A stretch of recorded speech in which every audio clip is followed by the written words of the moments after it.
اللہ علیہ کے خلیفہ تھے حضرت امیر خسرو، بلکہ محبوب تھے. کبھی کبھی خلیفے اور محبوب میں بھی فرق ہوتا ہے. بلکہ محبوب تھے حضرت امیر خسرو رحمۃ اللہ علیہ. تو بادشاہ کے وزیر تھے. تو بادشاہ نے کہا ایک دفعہ کہ میرے لیے دعا تو کراؤ، دلی کے حالات ذرا خراب ہے. تو کہنے لگے میں نے کبھی نہیں کہا دعا کے لیے، میں نہیں سفارش کرتا، آپ خود کسی کو بھیج دیں. نے مجبور کیا تو کسی اور آدمی نے کہا حضور انہوں نے کئی دفعہ خواجہ امیر خسرو سے دعا کے لیے کہا ہے بادشاہ نے، تو یہ آپ کو کہتے نہیں، تو آپ دعا کر دیں.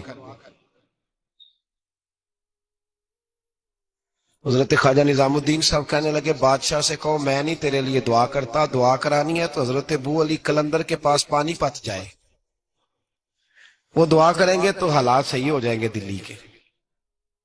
حضرت امیر خسرو نے جا کے بتا دیا کہ وہ کہتے ہیں وہاں سے دعا کراؤ، ادھر سے.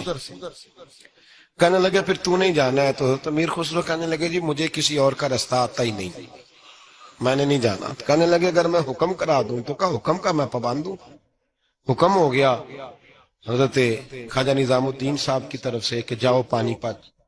حضرت امیر خسرو گئے حضرت ابو علی قلندر کے پاس، ان سے جا کے دعا کرائی. پانی پت بڑی دور ہے دلی سے.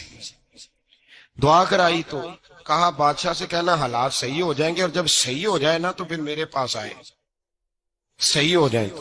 دعا کی تو اگلے دن ہی معاملات بہتر ہونے لگے. ایک ہفتے میں سب چیزیں بادشاہ کے کنٹرول میں آ گئیں. گھوڑے پہ بیٹھا، مٹھائی لی، پھل لیے، پانی پت گیا. حضرت سے جا کے کہا حضور میں حاضر ہوں، کیا بتانا تھا آپ نے؟ آپ فرمانے لگے تو نے دعا کے لیے خواجہ نظام الدین صاحب سے کہا تھا، تو انہوں نے کیا کہا؟ کہ جناب انہوں نے کہا آپ سے دعا کرائیں. فرمانے لگے میں دعا کروں جو ہر جمعرات خود خواجہ نظام الدین صاحب سے دعا کرانے جاتا ہوں، ہر جمعرات جاتا ہوں دلی اور ان سے دعا کرا کے آتا ہوں. تجھے پتہ یہاں کیوں بلایا ہے؟ یہ بتانے کے لیے کہ تیرے حالات خراب کیوں ہوتے ہیں. کہ حضور کیوں ہوتے ہیں؟ فرمانے لگے تیرے حالات اس لیے خراب ہوتے ہیں کہ تو حضرت خواجہ نظام الدین صاحب کی قدر نہیں کرتا.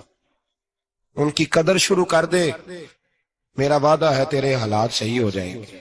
انہیں قدر چھوڑ دی ہے رب کریم کے بندے کی. تیری بغل میں رہتے ہیں نا، ساتھ ہوتے ہیں، تو کہتا ہے وہ تو میری رینج میں ہے، مسئلہ ہی کوئی نہیں، تیرے پاس ہوتے ہیں.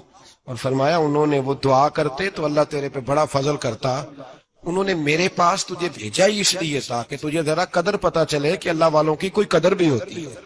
ایسے ہی معاملہ تو میرے بھائی یاد رکھیں، نسبت کا ایک درجہ ہے. اور یہ ہم نا چکروں میں پڑے رہتے ہیں جس کی وجہ سے نقصان اٹھاتے ہیں. اپنے آپ کو سمیٹ کے رکھیں، نظر پر، زبان پر، سوچ کو پابند رکھیں، اور سیدھا سیدھا جب خیر لینے کا ارادہ بندہ کر لیتا ہے تو پھر اللہ اس کے لیے اسباب بھی پیدا کر دیتا ہے. اور جس کی گردن اکڑی رہتی ہے اس کا نقصان ہوتا ہے. اللہ ہمیں سمجھنے کی